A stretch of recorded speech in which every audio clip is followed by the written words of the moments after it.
Use VPN Hub anytime you're in the office. VPN Hub's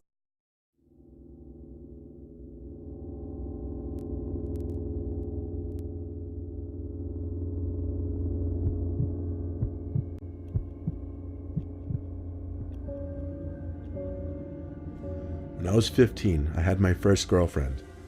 We lived in an upper-class area, very quiet and peaceful streets.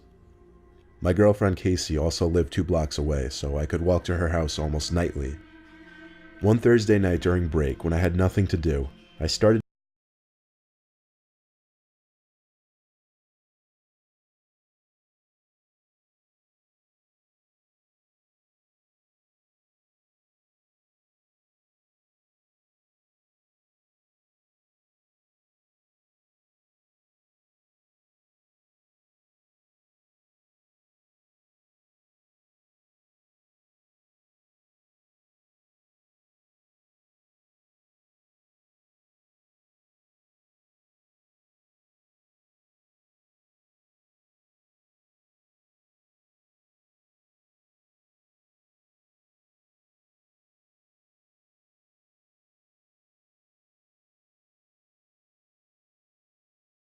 on the list.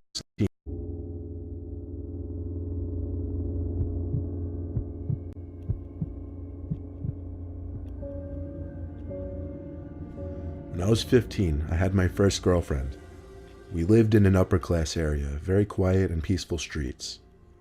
My girlfriend Casey also lived 2 blocks away, so I could walk to her house almost nightly. One Thursday night during break, when I had nothing to do, I started my walk over to Casey's house. It was on the later side of the night, but I didn't really have a curfew, so it didn't matter. But pretty soon, I thought I could start hearing noises from around me. And when I say around me, I mean mostly behind me. The first time I heard it, it was the sound of a bush being shaken a bit. I only turned my head to look for a second without stopping. I just started to walk a little faster is all. When I got to the next block, I heard another noise, a twig or a small stick cracking. I stopped this time and turned around.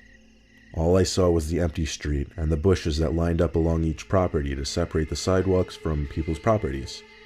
Basically next to the street was a wall of bushes, and I didn't see anyone or anything that could be making these weird sounds. I picked up the pace even more, and I was reaching the home stretch to Casey's house. Of course, there was another sound again, this time more like footsteps. Quick, light footsteps. I turned again without stopping. No one, nothing. I could see Casey's house now. I called and she picked up right away. I told her how freaked out I was getting because I kept hearing noises. I walked around the bushes surrounding her driveway and stepped onto her property. I noticed her staring out her bedroom window upstairs. She waved at me as she left on the phone, and I waved back. Then she asked me, "Who's that guy right behind you?" I turned right around and saw a fully grown man crouch walking maybe 10 feet in back of me. I screamed and ran for the door and started pounding on it. The man grabbed me and tried to put me in some kind of headlock, but he let go and ran away pretty quickly. Casey's mom opened the door with a look of dismay on her face. She let me in and slammed the door shut as Casey came running over. I was out of breath and felt like my heart was beating 1,000 beats a minute. Casey's mom hugged me, asked a few questions, then called the police to warn of a dangerous man going around town. Casey's mom let me stay over that night for obvious reasons, and she drove me home the next day.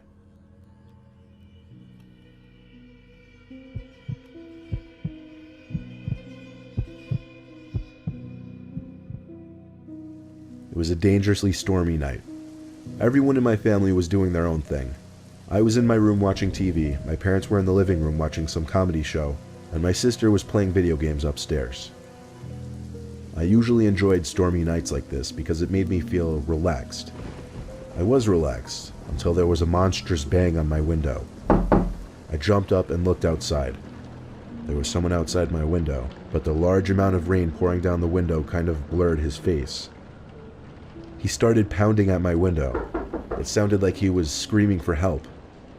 I opened the window just a crack, and he screamed in, "Let me in, I'm hurt." The rain was so loud I had to scream at him to come around front, then I shut my window.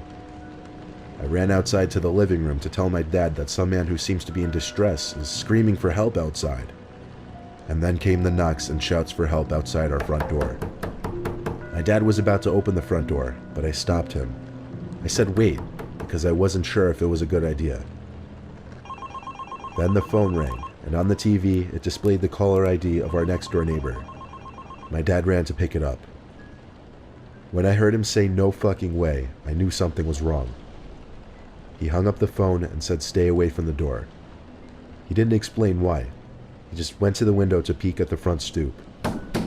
There is where he said he saw a guy crouched down, pounding on the door, holding some kind of large, sharp tool. My dad yelled through the front door at the man to go away before the cops get here.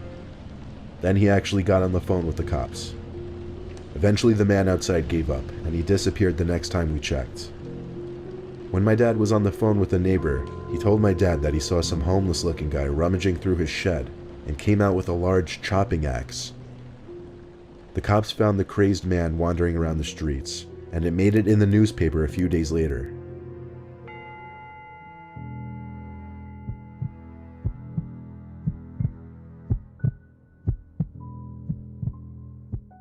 One night when I was a really young kid, I was in the living room watching my favorite cartoon.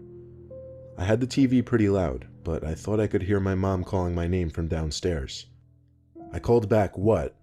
She didn't answer, so I guess she couldn't hear me. I heard her call me again, so I went down to the basement. The lights were off, so halfway down I called for my mom. She didn't answer. I didn't know where she could be calling me from, but one thing was for certain though. She wasn't in the basement.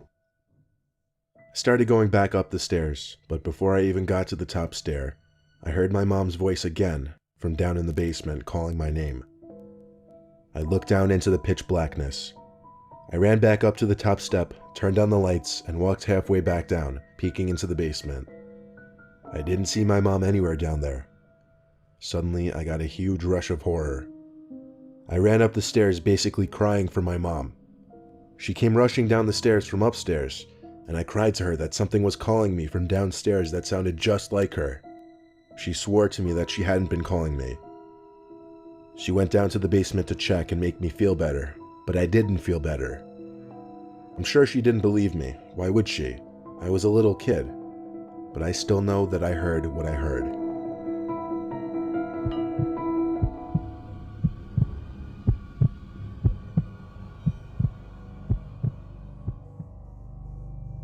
My grandpa recently told me a story. It was about a night he took his dog for a walk. He used to have a small Boston Terrier named Sherry, who he named after an old friend of his who passed away. My grandpa lives like 2 hours from us on a farm, and there's not much that goes on there. He lives with his wife Marianne, who he married like 15 years back. Every day, Marianne would take Sherry for a walk in the morning, and my grandpa would take her for a walk in the evening. On a regular walk during sunset, my grandpa was walking Sherry down the usual dirt path that ran along the woods next to their property. My grandpa passed by another person on the trail who Sherry instinctively barked and pulled towards like most dogs do when they see strangers. My grandpa said hello to the stranger, who had a large hood up, but the stranger just walked past without even batting an eye, so he and the dog kept walking. Sherry kept looking back every so often and barking, however. My grandpa would tell him to shush and yank at the leash to keep him walking. Eventually, my grandpa would turn around to look at what Sherry could be barking at. The stranger who passed him by a few minutes earlier was stalking him from behind a tree in the near distance. My grandpa decided to pick up the pace as fast as possible. At his old age, he always carries pepper spray in his big coat pocket just in case. He was getting closer to the house when suddenly he heard clicks from the leaves on the ground inches behind him. But before he could turn, he felt the warmth of a glove cover his mouth and nose, preventing him from screaming or breathing. My grandpa says he could hear Sherry barking and biting at the stranger, which might have helped in loosening the man's grip a little. My grandpa says he struggled to grab the pepper spray out from his pocket, but when he did, he sprayed it at least 10 times and continued spraying it even after the man who was holding him let go and started to scream. My grandpa came as close as he could to a run to escape back to his house. He was perfectly okay.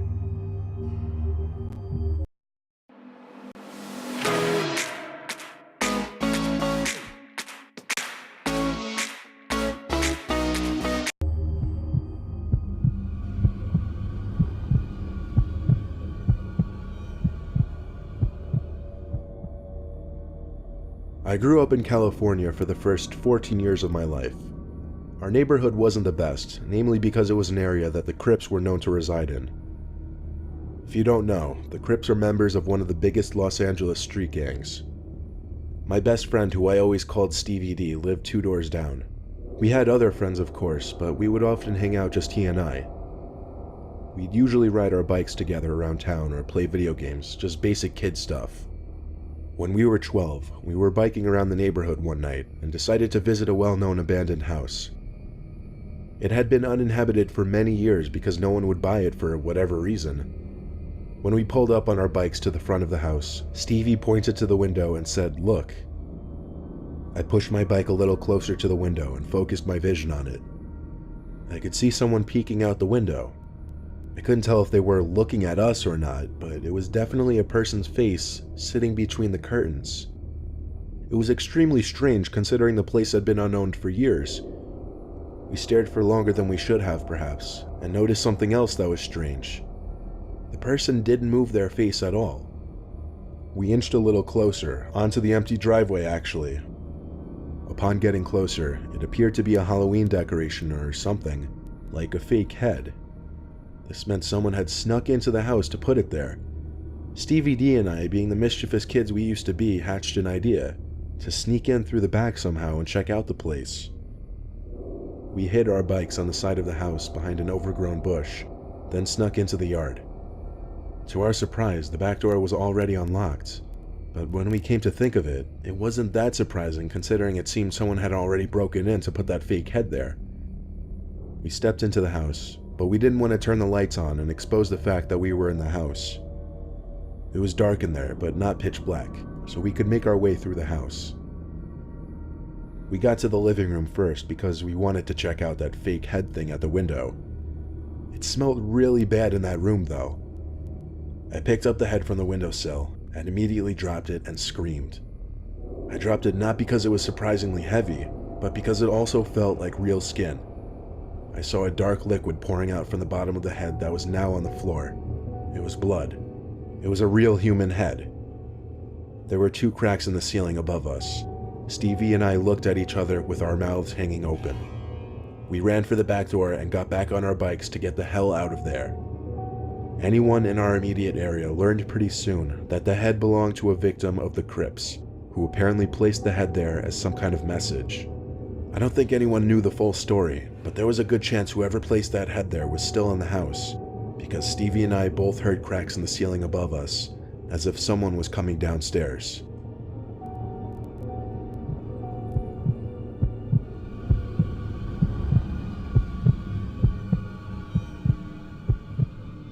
Last year, a guy came to my house's door around 9 p.m. He knocked on the door, so I got my mom, and she went out to see who it was.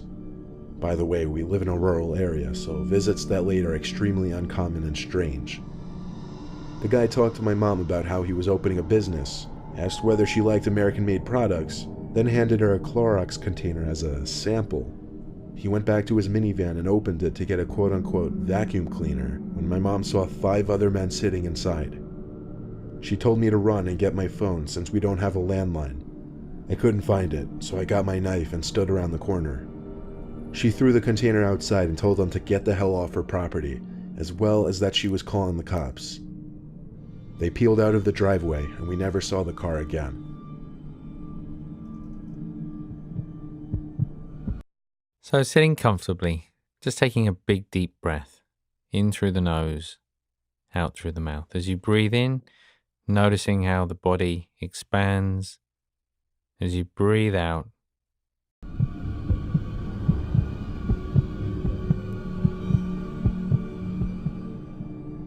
I've always been an extreme sports person ever since I was little.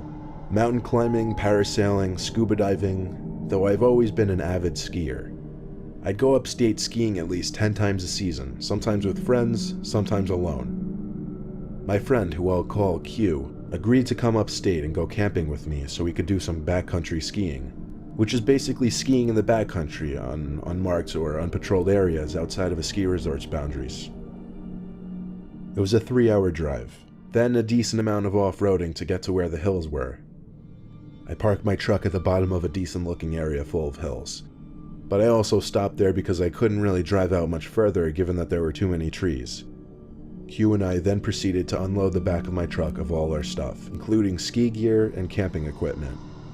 Then we hiked about a quarter mile, which was an incredible amount of work with all the stuff we were carrying. We found a perfect place to set up camp, right near the bottom of an uphill, and in a bit of a clearing between the trees. Setting up the tent and unloading our sleeping bags and equipment and such was first priority. When all of that was done, we started our hike up the hill to scout the area. We did a decent amount of hiking, but we also got a lot of skiing in. At one point, Q and I lost each other while skiing down a bigger hill. I assumed I'd meet him at the bottom, or just find him eventually. I checked the walkie-talkie just to see if he'd answer, but he didn't, which meant he was probably still going downhill. At some point while I was walking with my skis at the bottom of the hill, I ran into someone, another skier. He sounded very friendly under his ski mask, asking me where the best hills are and if we were camping and such. He had his skis strapped to his orange backpack. I pointed to the hill I just skied down and also pointed in the direction we set up camp. He said he and his wife were trying to find a good place to set up camp near other people and asked if I could lead him to my campsite. As much as I really didn't want to trek all the way back there, I felt I had to be a good Samaritan and help this man and his wife. I pulled out my walkie again and said into the speaker to Q that I was going back to the campsite for a bit. I started to lead the man who was behind me, when suddenly I started getting some static from another end on the walkie. It seemed someone, probably Q, was trying to talk to me, but the connection was shit. Nothing I could do about that except for come back to this hill afterwards. It took a decent amount of hiking and small talk with the man before we reached the campsite. I turned around to him and smiled under my ski mask, which I realized instantly was pointless. He sounded very thankful for he and his wife. Then I finally asked him, "Where is your wife?" He didn't answer. He started to walk closer to me. At first I thought nothing of it, but for some reason, something about his skis and backpack just struck me. They belonged to Q. For a split second I thought, is this Q? Is he pranking me? But it wasn't possible. The voice was too different from Q. The man was a few mere feet away from me at this point, and he was picking up the pace to a more intimidating approach. I panicked and jumped into the tent to dig for my flare gun in my bag. The man grabbed my leg, which was sticking out from the tent, and then I felt a sharp, intense tingle in my leg, like a severe electric shock, followed by a burning heat feeling. I screamed in pain as I just managed to pull out the flare gun, push aside the door to the vent, and aim it at the man. He immediately backed up with his hands in the air, and that's when I noticed the knife dug deep into my leg. I ordered the man to tell me where my friend was. He answered quickly, saying near the bottom of the hill he found me at. I told the man to stand still while I called 911 to request an immediate rescue. But the man took off quite easily while I was on the phone. There wasn't much I could do with one single flare gun shot. I felt like I was waiting there in the cold with my bleeding leg forever, until finally the reassuring sound of a rescue helicopter swooped overhead and I shot my flare gun. I cannot believe I was actually picked up by a helicopter, in which I helped locate my friend laying in the snow in the middle of the hill. He was unconscious, and he had also been stabbed twice in the leg, then robbed. He tried talking to me through the walkie-talkie while he was losing consciousness, but the connection was bad. We both went to the hospital, but we're fine today.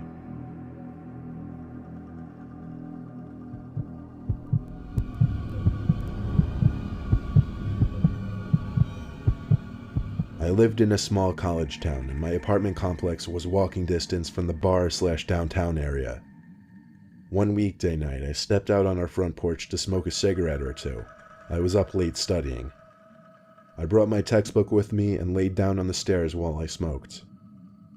A girl who I had never met before, but who lived one apartment over on the ground floor, came home from downtown. She was by herself, and you could tell from her walk she had been drinking. She got in her apartment and barely got the door closed before some guy, who came out of nowhere, knocked on her door. She opened, and I noticed he introduced himself, which was weird because it was like 2:30 in the morning. Who comes to a random girl's apartment at that time? So I decided to stay outside and pay attention. They ended up talking for over 10 minutes. She later acknowledged how weird the situation was, but did not know how to end the conversation. He would do the creepiest things, like he reached up and stroked her hair at least 3 times, and he would try to slowly inch his way closer to her in the door. I made a point of being loud with my textbook so he would know I was there, and he disappeared as eerily as he came. We called the cops, and days later they had the girl and I sit with a sketch artist. As soon as the sketch was made public, floods of calls came in.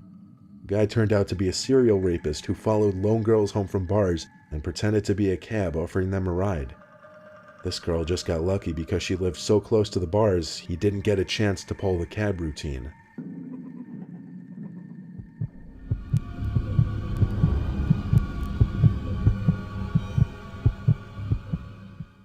I've only used Craigslist once in my life, and the one time I used it, I got a very sour taste in my mouth. Here's why. The guy posted an ad for a ping pong table that I wanted to buy for my roommate and I. We set up a time for me to come pick it up that night. I had to remove the back seats from my truck so that I'd be able to fit the thing. I pulled up in front of the dude's house and texted him saying I'm here. I saw the door open, so I got out from my truck and did a quick speed walk to his front door to greet him. I went for the handshake, but I don't think he saw my arm, so after a few awkward seconds I put my hand back down. He said in his deep smoker's voice to follow him to the basement. The whole house had a certain distinct smell to it. Not exactly a bad or concerning smell, just a cottony, smoky kind of smell. We got to the basement, and there was the ping pong table, right smack in the middle of the room. Suddenly he said, "Oh shoot, I gotta find the paddles." So he ran back up the stairs and told me to wait right there. I waited for a while down there, assuming he misplaced the paddles and was having a hard time finding them. I started to snoop around his basement a little bit, looking at his pictures and such. It was weird. He had framed pictures sitting on furniture, but they were all pictures of just him, no family members. There was one where he was at least with a dog, but that was pretty much it. I'd say 10 minutes went by and I was still stuck waiting down there, so I started to get even more snoopy. There was a back laundry/storage room in his basement that I started to observe for some reason. There was a drawer to his utility desk that was hanging half open. I pulled it fully open, and it revealed old Polaroid pictures. But these pictures were horrific and disturbing. They were all pictures taken of some girl who was tied to a chair and her mouth covered with tape. There were also yellow folders stacked in a row next to the photos. They were labeled A to Z. I didn't have it in me to open the folders and see what were inside. I took out my phone to take pictures of the contents of the drawer and planned to send it to my friends immediately, but I didn't have any service down there. It was definitely time to go. I ran back to the door at the top of the stairs, but my nightmare only became worse finding out the door was locked. As soon as I tried the doorknob though, I heard the deep, raspy voice of the man on the other side of the door. He was apologizing, saying the door was accidentally locked and he would go look for the key real quick. I didn't say a word in response. I examined the keyhole closely, ran back down the stairs to the man's utility desk, grabbed 3 screwdrivers of varying sizes, and tried each one in the keyhole for the door. The smallest screwdriver managed to fit in the rectangular-shaped keyhole, allowing me to turn it just enough to unlock and open the door. I didn't stop and look around. I simply ran out the door into my car. I didn't look back at the house. I simply drove to the nearest police station, showed them the pictures, gave them the address, told them where to find the photos, and that was enough for them to start their investigation. A few days later, I got all the information. The man was part of a child pornography trade on the deep web, which was how he made his living apparently. Why he decided to lock me in his basement, that's beyond me.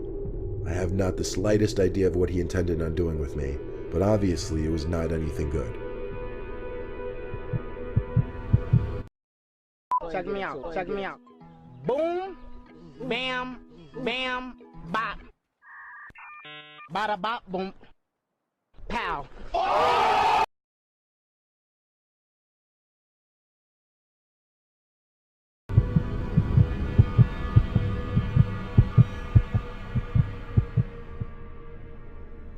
I used to babysit in my teenage years. When I was 14, I babysat for a 6-year-old boy named Cody once. His parents left me with few instructions other than to order a pizza for dinner and not let him go in their room. They also left me with an interesting comment, that Cody tends to act different than other kids and that he'll talk to himself or his imaginary friend, especially when he played with his toys. So, it was midday, pouring outside. I was watching some old Wipeout show that used to be on TV in the early 2000s. Cody was on the floor playing with his toys that were scattered across the living room. Cody kept using the name Agnes. He would act like he was playing with another kid who was sitting in front of him. One of his toys that were sitting across the room from him activated out of nowhere.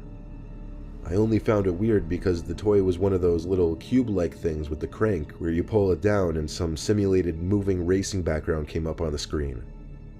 It was the kind of toy that would take effort to activate, and there it was, activated all by itself. I asked Cody how that was possible.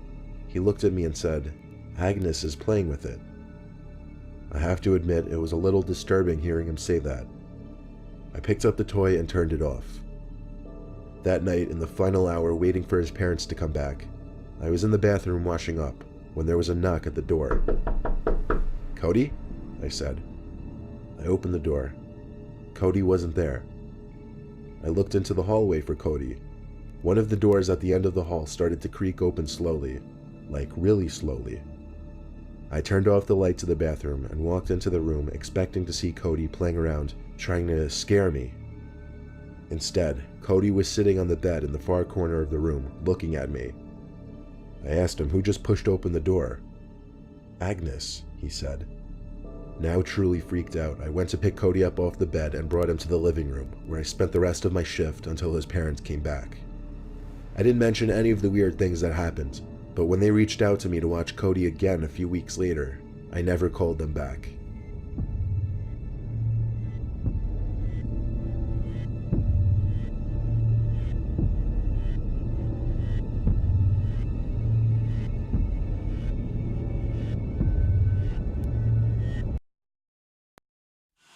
One of the most challenging parts of meditation is what's sometimes called the dark side of the mind.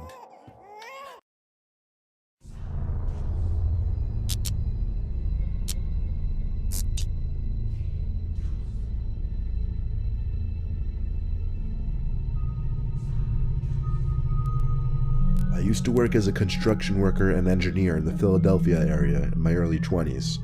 My co-workers and I would do basic work like constructing add-ons to already standing structures like adding basements to buildings. One of our jobs in 2012 was to construct a small basement area and extend the main floor for a corner dentist building. The basement was to have a bathroom and 2 big storage areas. We were making serious progress. By the time of the story, we had working lights in the basement already. The basement had just been sealed off, so there was no longer a big hole in the ground, and since the lights were working down there, we had a source of light while we worked down there at night. One of my coworkers, Jordan, went upstairs and then outside to help with work on the add-on section outside. I was tinkering with the electrical components a bit. I was no electrician, but I had a basic understanding of what I was doing. But suddenly the power went out.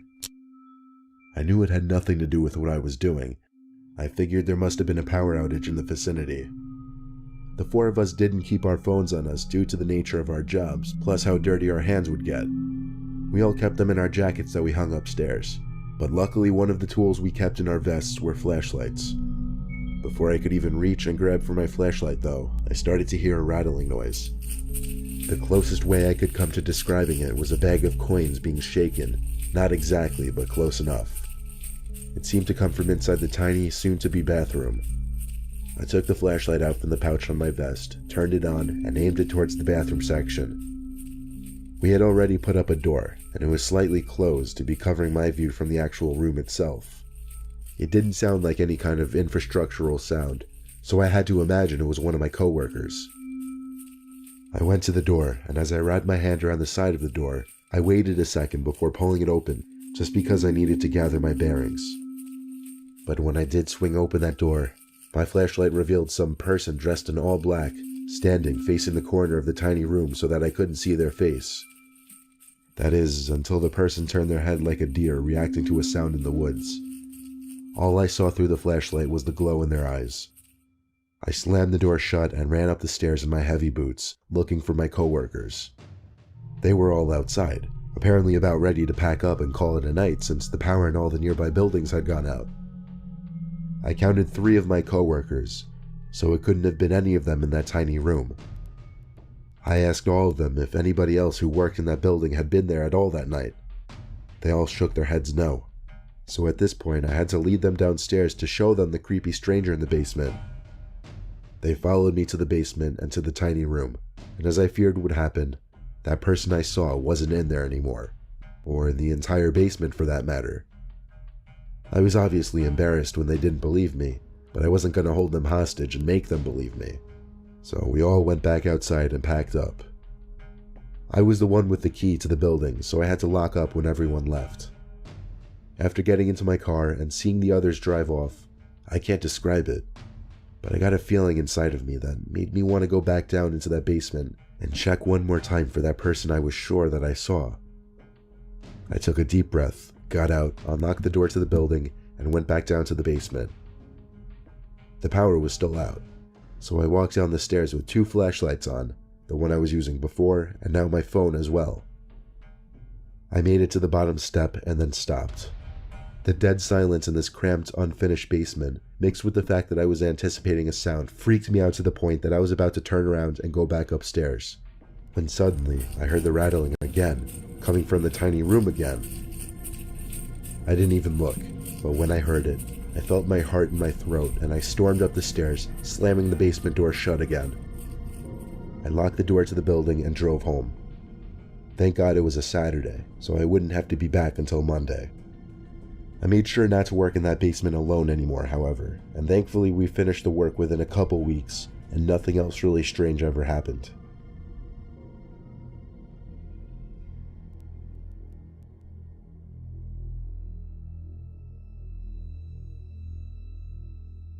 It was a normal night in the cold month of February.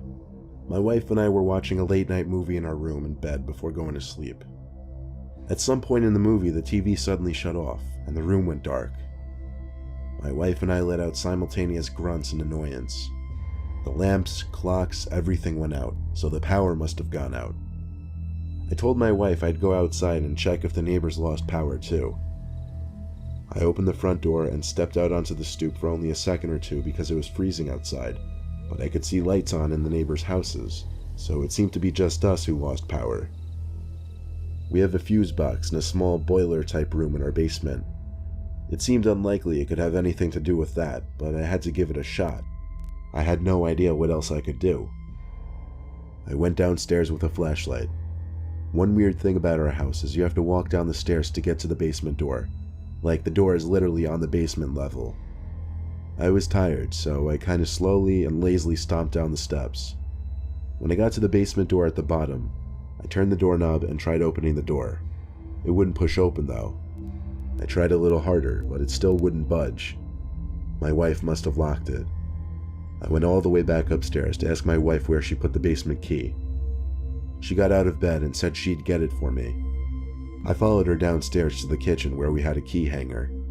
She flipped around the many keys until she pulled off the basement key and handed it to me. She then went back upstairs to the bedroom, while I went back down the stairs to the basement door. I put the key in the lock and turned it to the right, then tried opening the door again, but it still wouldn't open. I went back up the stairs and called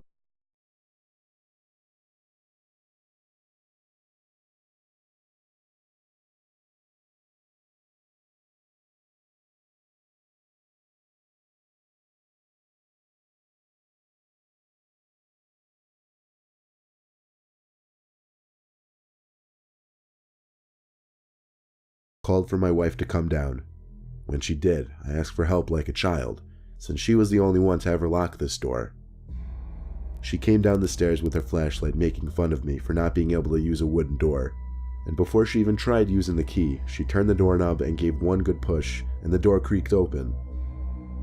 I was dumbfounded. I swore up and down the door wouldn't open. Then I joked that I loosened it up for her. Once again, she went upstairs to the bedroom. I entered the basement, flicking the light switch on, which only led to more darkness. Flashlight still in hand, I went to the boiler room. When I got inside of there, I tinkered with all the switches, flipping them from one side to the other, until finally the lights in the basement flicked on.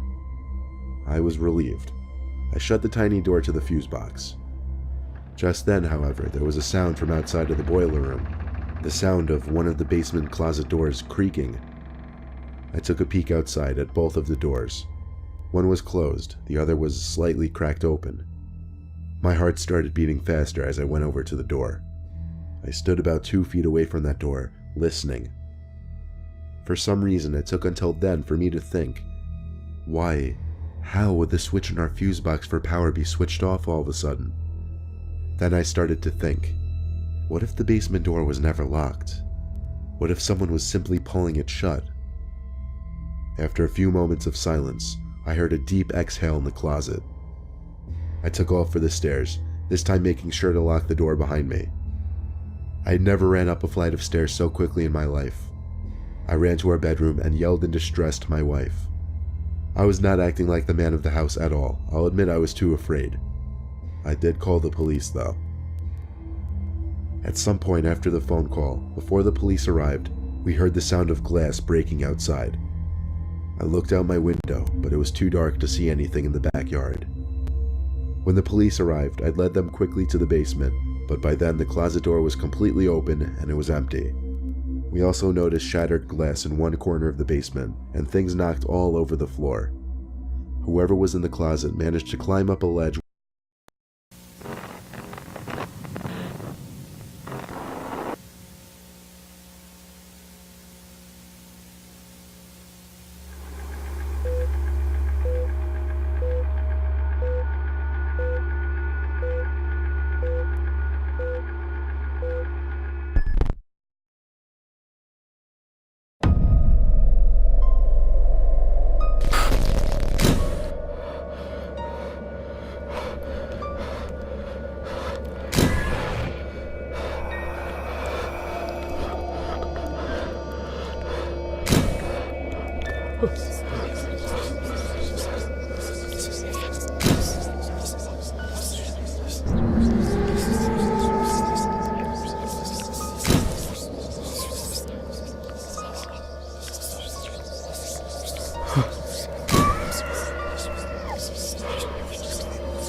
Hey, what's going on guys? My name is Anthony or Big B Stats, and welcome back to some more Minecraft Xbox at 3 a.m.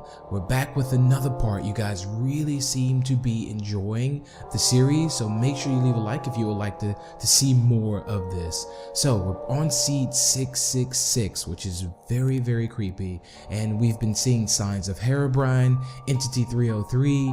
It's been really, really scary, so let's do this. Alright you guys, here we are. Now this is by far the creepiest thing ever. Now villagers always seem to stare, but I just wonder what they're staring at. It could be a deeper meaning to maybe what they're staring at all the time. Like every villager is staring nearly, and it's like they even notice. This one's just in the water. This is very creepy, very creepy. I'm gonna leave this village. Because I don't necessarily... Village is a little weird. Now this horse came out of nowhere as well, which that's crazy. I could maybe try and tame it. Let's maybe try and tame it. No, he doesn't like me. He does not like me. Seems a little angry. I think we may have got him. No, we didn't. I don't have a saddle, so it might be kind of pointless to maybe try and tame the horse. But let's move on. Let's see where the sun is. Alright, the sun is still high, so we still have time to try to do some exploring at least. It looks like there's like a floating island over there. There's like a massive rock itself. Let's go this way. Now you guys, I thought for a second I saw something over there. Now I know in the last part there was a shadowy figure, which I'm still kind of not sure. Now I haven't seen any Endermen at all this whole entire time, which makes it also very scary because normally I always see Endermen, but I have never seen one on this one before. Let's just climb up here. Let's see, I kind of want to make it to the top of the mountain. Is there anything over here? I wonder if there's anything over here. Let's see, I'll just keep checking. I've yet to do like any type of mining at all, which I remember, I feel like this is where we were before. I don't know.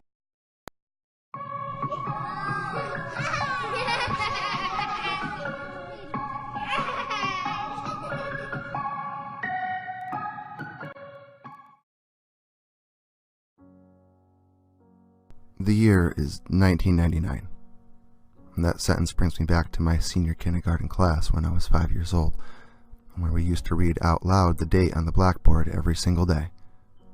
The year 1999 exists as a stain in my mind, however, as a memory that will not go away no matter how much I try to forget it. 1999 marked the year I lost my first tooth, my first time on an airplane, and unfortunately, the early loss of my childhood innocence. That one memory that refuses to be wiped. It all started with that new, or old, TV. At that time, I don't like your T-Series. Nothing personal, kid. But I must go all out. Just this once. Bob bobs or vagina, whichever will it be. Set the fuck down, T-Series, I'm here to spill the real tea.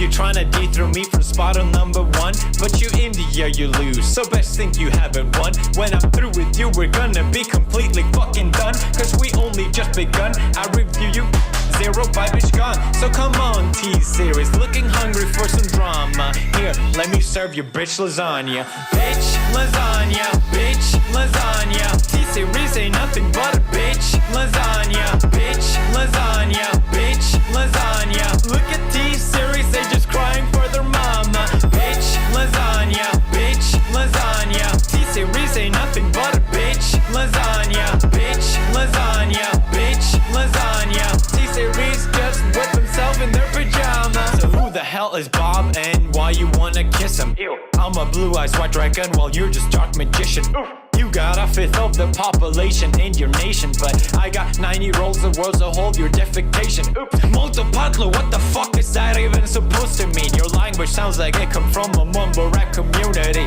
No papa, yes papa, Johnny. Now download the sugar and let's throw this fucking party with some bitch lasagna, bitch lasagna. Look at T-Series, they just crying for their mama. Bitch lasagna, bitch lasagna. T-Series ain't nothing but a bitch lasagna. Bitch lasagna, bitch lasagna. Look at T-Series, they just wet in their pajama. Bitch lasagna, bitch lasagna. T-Series ain't nothing but a bitch lasagna. You got a population of 1.32 billion, but most your videos can't seem to hit even a million. Subbot.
I like kids. Just 9-year-olds. But I must go to Wally with some kids. Justice will be served. Bob's on lasagna, we serve it with cheese. Shut the fuck up, T-Series, I'm here to sit back down. You wanna fuck with me, but have you seen my gun? When I'm in the gym, man, I'm completely freaking jacked. We have just begun, I will slap you. Just to slap you, and you. So come on, T-Series, delete your channel, please. Let me serve you bobs with cheese. I'm from China, bitch, China. T-Series